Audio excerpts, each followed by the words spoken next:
yìí tá ń sọ nípa wọn yìí.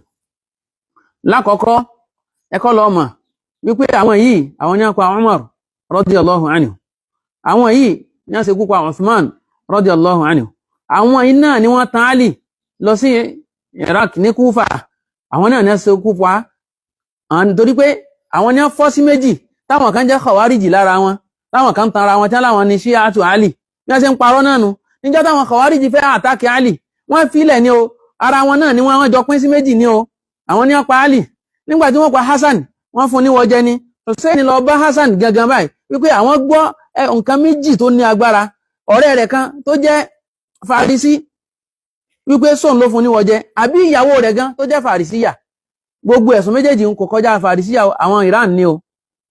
Àwọn náà ṣe kú pa Hassan. Nígbà tí wọ́n pa Hussein, àwọn ní àtàn lọ sí Karbala.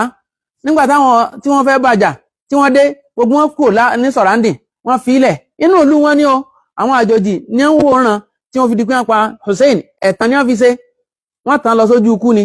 Àwọn ará Mọ̀dínà jẹ́ sọ fún pé mọ́kú ọmọ Mọ̀dínà ìjáwó ọmọ dáàbò bọ́ níbì, ó kò gbọ́ tí wọ́n ó gbọ́ sáwọn ará Iran lẹ́nu. Àwọn ni àwọn Rọ́fídọ̀, àwọn ní àtàn lọ síbi tí wọ́n ti pa. Bí wọ́n ṣe wá bẹ̀rẹ̀ sí ní máa pa àwọn dignities, àwọn alam nínú Islam nu. Kásáré ka díẹ̀ fún wa, tí ẹ bá lọ wà al-Bidaya wa Nihaya, juz'u ẹlẹ́ẹ̀kọkànlá, page 149 níbẹ̀. Ẹ mọ̀ rí sọ pé Hawadithu sana ithnatay ashara